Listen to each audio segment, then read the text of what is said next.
Here we go. And good evening, everyone. Welcome to Sunday Evening with Roxanne. I am Roxanne, your host here at Odyssey of Ascension. We already have a few people in the chat waiting, and I appreciate you guys tuning in once again, as always. My voice is a little bit still messed up. I caught a nasty ass cold, flu, whatever. Not this last Thursday. The Thursday before is when I first got it. So it's going on a week and a half, and it was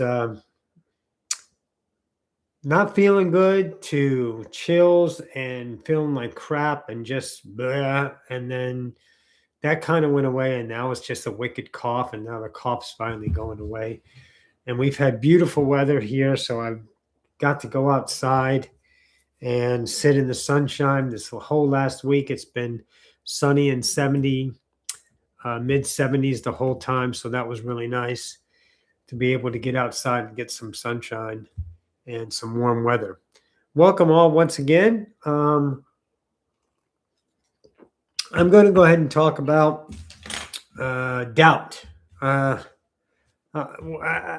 There's a couple of channelings on my channel about doubt.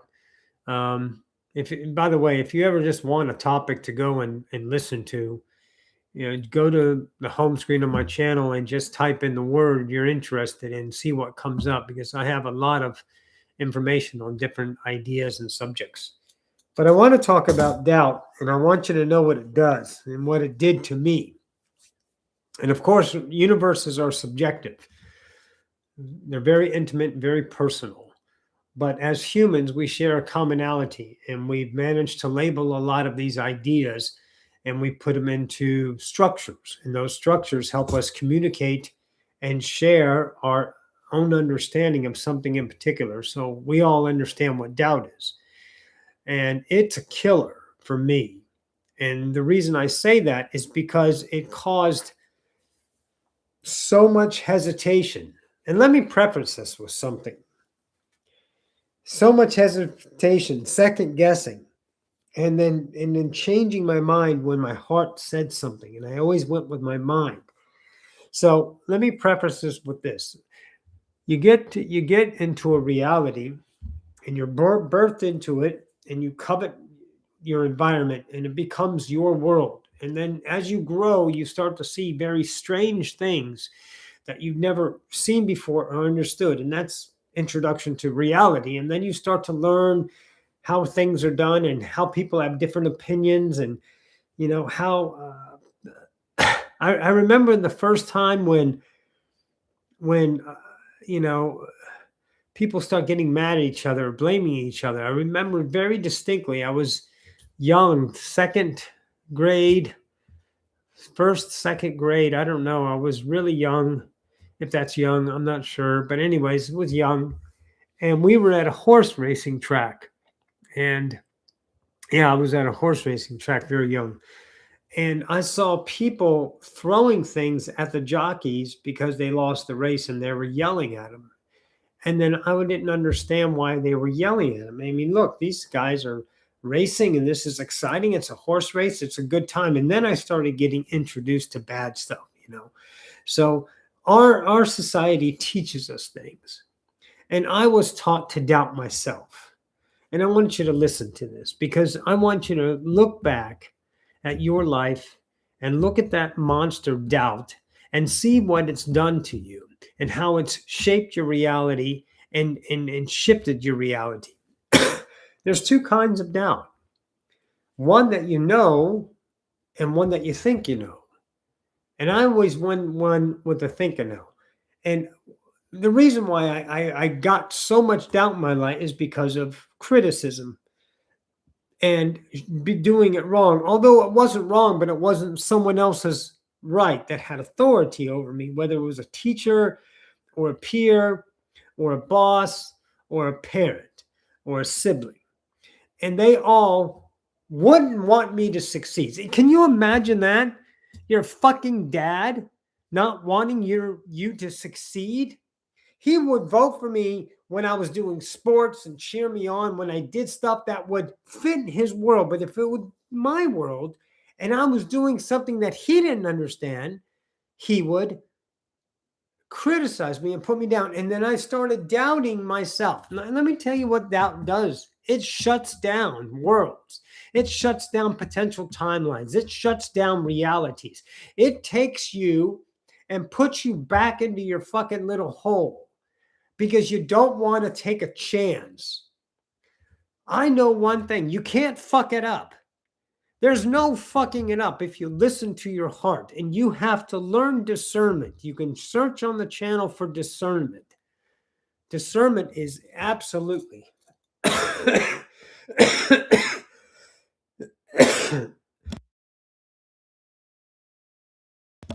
there's the cough. Discernment is actually absolutely critical in your ascension. My life has changed so much over the last 15 years. I've learned more in 15 years than the other 45 years I was fucking alive. You know, 45 years is just external jumping from hoop to hoop, trying to balance and figure out life with everyone else's beliefs, and never me leading, never me driving. Always the structures driving the fucking bus. Always the addictions or the envy or the validation, always leading me down. And doubt is a big fucking monster. Discernment tells you, with the practicum, with the discipline, with the courage to choose a different portion of you. Hello, Lucia. Great to see you. Mwah. And Carrie's here too. Hi, darling. My son wants me to be a rapper, says Karina. My programming says no, I can't stand in his way. My son wants to be a rapper. Yeah. I can't stand in his way. Yeah, don't stand in his way. See, that's what let me just tell you this. You guys can't fuck up life because you don't have a point of view from the whole self. The whole self has this wonderful fucking point of view called unconditional. So no matter what happens, no one is feeling any negative vibes about it. Zero, except the fucking human. Except the fucking human. See, that's the journey that you get to forge your soul collective on, is to feel what it is to be unwanted, to be worthy and then unworthy, to be great and then diminished. That's the human journey, to experience polarity, not knowing you're a creator, to be absent of your own self, your entire gestalt, every life accessible to you that you've ever lived. And it's gone in a flash. And then we're squeezed down in this tiny little compressed little idea, and we're birthed in this fucking little world and go, what the fuck is this? That's the greatness of humanity. That's the master class. So you can't fuck up your life. Your son can't fuck up his life. He may not have a good life. He might fail. He might do that. And then you can create your world and go, oh, I should have stopped him because he failed or he's not making anything out of his life. You know? That's like what my parents, I wasn't following what they wanted me to be. And then in order to gain their love, I try to be what they wanted to be. And I failed because their expectations were not for me to be what they wanted to be. Their expectations was for me to fail so they can have a bad fucking time and bitch and feel guilty and have a cycle about a failure in their life and then hope in their life. And it was me, and I gave it to them. Why would you not want them to be great, to have the potential? You don't know what he can and can't do. No one knows any of that, but your mind tells you a story. And that's where doubt comes in. And now doubt, oh, I don't know. It's such a big market out there with rappers, right, Karina? And all of these people out there. And it's hard, and it's a bad thing. And maybe. And then you just take your pain and this person that loves and covets you, you pour it into them and you say, here's my pain, son. Here's my pain. There you go. Right? Or you can do what you just did. You shut the fuck up. You were humble. You swallowed your pride. You became a master. You evolved the human race by allowing someone to find themselves, for God's sakes. Parents want to lead their children to the life that they want for them. Here's what I want. I just want what's best for you. Come on, son. I just want what's best for you. You know, I'm smarter than you. You're some dumb, stupid piece of shit. You guys get it? Fucking humans.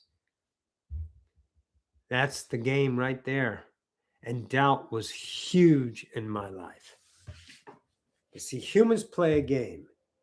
And the awakened see the game and understand the game and now can change the game and forge a new idea and a relationship, an understanding, a navigational map for humans through your light to navigate out of their own treachery, their own madness, their own sadness, their own dependability on externalism, their own dependency on outside sources of validation.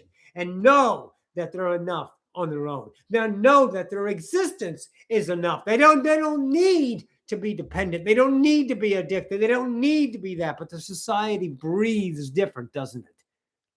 The society tells everyone different. I let him go live with his dad, states away, because he wants to be. That's what he wanted. Good.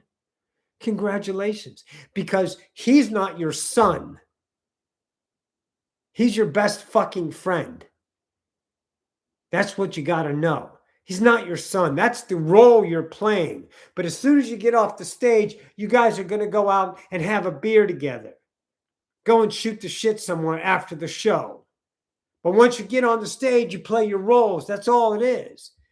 But if you want to put the emotions in there and the duties that it calls, he's my son, I have to be this, I'm going to play the role, and then you play the role without playing the ascender, then you reinforce the role and you reinforce his role. Instead of giving him light and giving him freedom and giving him understanding of his own existence. That's what light bearers do. And that's good that you had the courage to let him do that. Let him go find himself. He doesn't love you any less. He doesn't love you any more. He loves you as he loves you, and you love him as he loves him. You can't earn someone else's love. You can't take someone else's love. All you can do is love yourself. That's the only one you can ever love. Right? And that's what doubt does. A good friend of mine that I've taken through doubtful times calls me. I'm doubting. I don't know. What about this? What about this? Yada, yada, yada, yada, yada, yada. All this shit. But she did it. She goes, okay, I'm going to take a chance. I'm going to take a chance. I'm going to take a chance. And they take chances. And they take chances. And they find out that if they discern and choose what feels here, not logic, not reason, not the best case scenario, not what seems to be responsible, not what seems to be the best thing for everyone involved. No. What the fuck do I want? What am I here for me? Because there is no one else. Because I am one and I am all. Everything that's reflected is a version of me that reinforces my vibrational truth.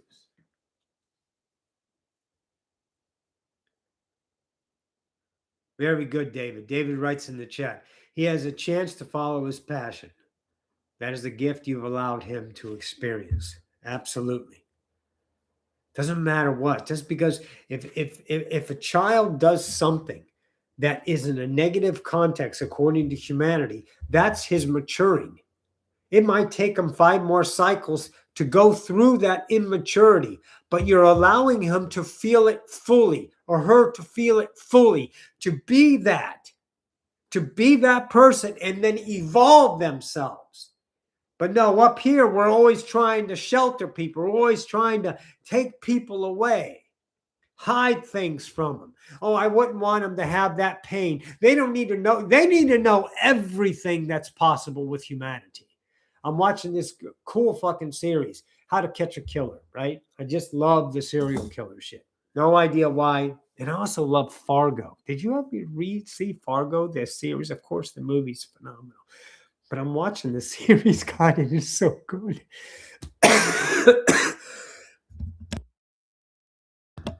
So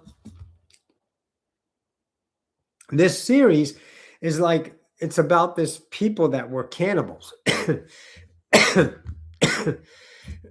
Guy up in Toronto, and he was ended up being a cannibal, and online and doing this stuff, and they caught him, right? They got him, and they were just horrific. They were horrified that this is actually what makes a human do that.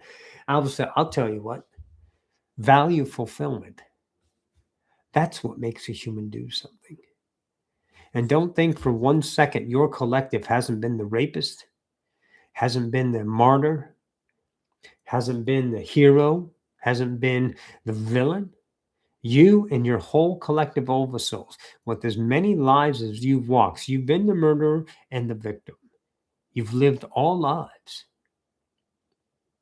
This is the great awakening. You're here watching me because this is the end of your cycles, because you're mature enough to understand I'm awake now. I know what I am. And there's no reason to choose something that doesn't fit you anymore. But what you have to do is learn who the fuck you are through discernment. Discernment comes a vibration natural. It's knowing when to say yes, knowing when to say no, knowing when to choose that is aligned with you. And it may take you a few times, but don't doubt yourself. Don't doubt yourself and hesitate and then try to get another person's opinion. Don't get anyone's opinion. Learn to learn yourself. Learn to know yourself. Karina says he has walked his own path. He's about to be 14. He's only 14. Good God, he's so young. Let him try rapping. Maybe at 18 he's going, yeah, maybe not. Who knows? There's no permanency. The one thing that I know about creation is the impermanence of it. But what you do is you cultivate. You cultivate yourself. You cultivate others. You give them the love. You give them the encouragement, the light to be something. It's so easy to be negative. I was so good at anger. I was so good at negativity. I was so good at lashing. If someone would cut me, I would go from 0 to fucking 100 miles an hour, and I was angry. I was fighting. I was screaming. I was violent because I was tired. I was tired of getting beat up emotionally and being worthless, and then being criticized time after time since I was learned how to ride a bicycle. And you get this criticisms every fucking day, and your shoulders start to slump, and you just don't want to fucking hear another goddamn word from those fucking tyrant parents. Fucking immature pieces of shit. But they're gods. They just weren't very good at it, at the human thing. Probably exceptional gods, I would think so. But they sucked at being human. And I understand that now, so I can't hold them in contempt for that. That would be immature of me. They gave me doubt so I can evolve it. They gave me hate so I can evolve it. They gave me love so I can evolve it. Right? And doubt was one of them. The reason why I'm talking about doubt is because I saw in my meditations, and believe me, my meditations, and I recommend meditating, but not without structure or not with structure. Just open yourself up in allowance and just sink into yourself and go with nowhere direction. Let the river flow through you and take you where it's going to go.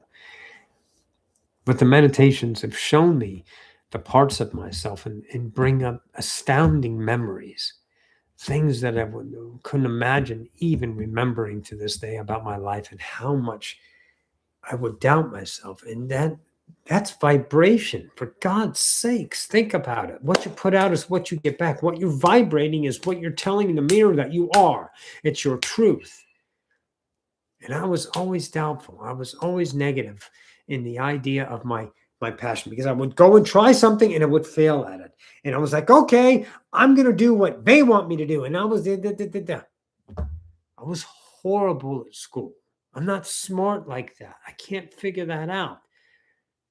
But I'm a great speaker. I'm a great philosopher. I understand things from so many angles. But I never cultivated that because I cultivated what I was supposed to do. Until I start selling cars, that's when I became a great speaker. That's when I start cultivating myself and made a 25-year career out of that industry. And then I was like, I can't stop. When I transitioned, the industry rejected me. So I can't stop speaking. I found a passion. I found something. I love doing this. I love speaking and I love talking about that. But I doubted myself. I doubted my channelings at the beginning. I doubted myself. And I started seeing, what the fuck am I doubting?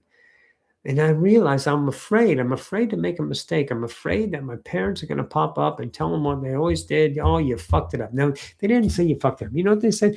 Oh, you screwed it up. They used the word screw. That was a good term in the 60s and the 70s. Oh, look at you. Screwed it up again. You screwed it up. Right? Because they want you to fail. Because they have nothing else to compare.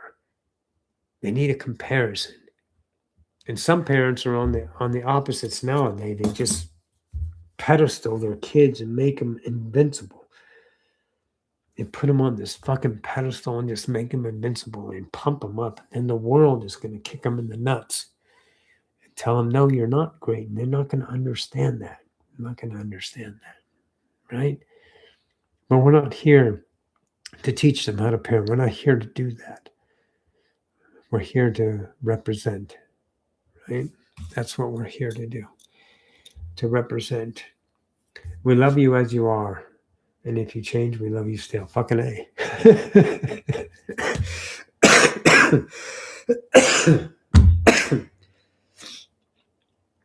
I really want this cough to go away, but maybe in another day or two, it'll be finally gone. I'm drinking a lot of tea. I'm taking some Mucinex to loosen up the phlegm and then cough it off. Oh my goodness. Anyways, masters, listen. No one tells you what to do. The world represents their truth is what's happening. And if that truth is in alignment with yours, someone may tell you to do that, but it's actually an attraction. So stop looking at the world externally and start looking at the world as attraction. And what you see isn't aligned with you, then stop energizing it. Okay?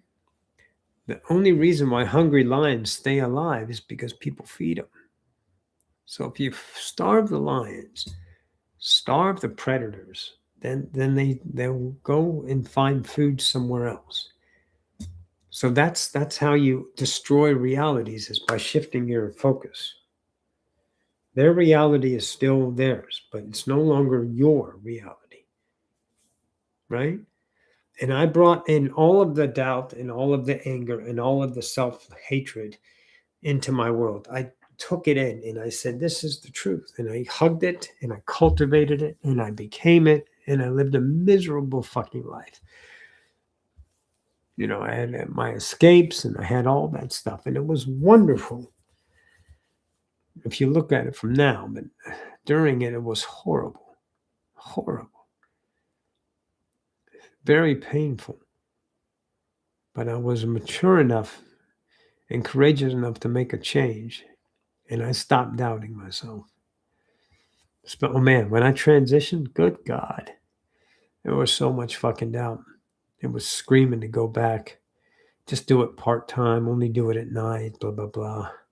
My parents just, staunch Republicans, just losing their mind. It felt good though, because I just loved them, how they were fucking fucked up about it. And they were stern, trying to fix me. And I was saying no. But they came around later. And then they died. And that was a great day. It was a great day when they both died. I know, right? That's still some pain I'm working on. I don't visit their grave. I talk to my dad now and again, though. He comes in. Oh, my God. Karina with the $10. Thank you so much, darling. Thank you so much. You are so sweet.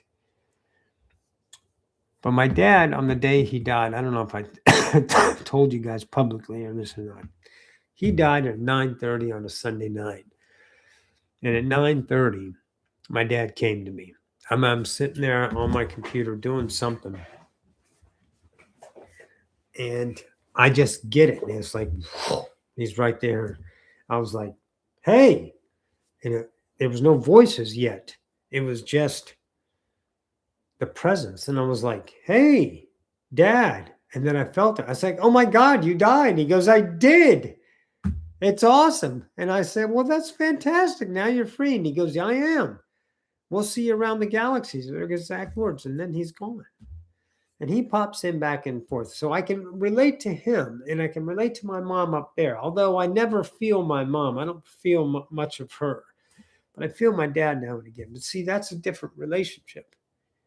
And when I have the relationship with my memories, that's where the pain comes back. So I'm still feeding the lions. And I can't do that. Now I'm working on it. I'm working on it, you know. Good God, pardon me. I'm so sorry. It takes a while to get out of that pain. Because you want someone else to feel your pain. You want to make that hurt for them. But they're never going to have the pain. The pain is yours. And I'm giving it to the mirror so I can keep holding it. Oh, fuck, I'm a masochist, right? What do we have here from Enzing A. Judah? Loving you so much. It's been a bit since I've tuned. It has been. And it's always next level love language. It's authentic and consistent. You're truly one of the greatest impacts of my life. Thank you. Great to be here. Your parents are with you. And they are. They are. I know they are. You know, I think I talked to my mom once, but, you know, when I think of them humanly, that's my ascending work. That's my transitional work, you know, my transcendence of that, what I hold them as. But when, you know, I speak to them as a channel, and it's, you know, it's good. It's real good. Anyways, so I learned a lot about myself through observation. Actually, the only way I learned about myself is through observation. I was still behaving, but I was observing my behavior with a discipline of not criticism, but critique, you know, just looking at it and then feeling the truth behind it and seeing the emotional structure that would continue its cycled identity, or see an opportunity to evolve an identity and then find this new evolving self that now I can represent, now I can embody and express. And it's fucking beautiful, you know. I love who I'm becoming. I love the life I've given myself, and I love the place that I'm in right now. It's just the craziest thing, you know. Let me tell you this. I love you too, darling. Let me just tell you this, and then we can get out of here. I live in $1 million house, 12 acres, and a horse that I get to feed, and I'm going to start brushing the horse. No one's taking care of it, and you know, they have it on the property. It's a friend of the owner, so I get to feed her and learn to interact with the horse. And I know nothing about them, and I've ridden them like a couple times. You know, you go to a thing and you ride them, that kind of thing. And I'm learning, and I looked at some videos, and I'm gonna buy brushes, and different things. I'm gonna learn how to interact with the horse. So I got that opportunity, and I live in $1 million house, 12 acres of land in beautiful Texas, and this is East Texas, and the weather's different out here, and it's like a bayou, and they got conifers and pines and different trees and different. And they got crows out here, different birds. And I got to use the Mercedes-Benz for 2 weeks. You know, it was a for GLS 450, $75,000 rig. And this is the hardest part. Here's why I'm telling you this, because I don't own any of that stuff. And that was the weirdest fucking thing for me, is I attracted a reality that was so beautiful. It's everything that I've always wanted. A big fucking house. And this house is gigantic. I have a kitchen, a gourmet kitchen. I fucking love cooking. And I've made that kitchen mine, but I don't own it. And I get to use this kitchen. I got to drive that vehicle for 2 freaking weeks. I get to walk this property. I get to sleep under this gorgeous, gorgeous house, a shower that 5 of us can fit in there comfortably. You know, maybe even, no, probably more than that. If we wanted to again make each other a little happy, you know. But it's so, I didn't mean to laugh. And that was very hard for me to figure that out, because my ego was fighting it. I saw that. My ego says, well, none of this is permanent. None of this is yours. It can all go. Man, my ego was upset that I was living a life that I didn't earn. I was living a life that I attracted. Ooh, did I go through some shit with that one? And wasn't that the greatest evolving? These last couple of weeks, I've been here a little more than a month, and my ego doesn't like it. But I'm like, yeah, you got to say yes to what comes. And I did, because I'm here and I'm living it. And it was a big choice. It's like, holy cow, leave all the safety, security, and comfort of what you know in your routine for the fucking unknown, the uncertain, and the unplanned. And I was like, yeah, let's go. And here we are. And I'm finally comfortable being here, you know? And I trust the unknown. I don't doubt it anymore. I trust the unknown.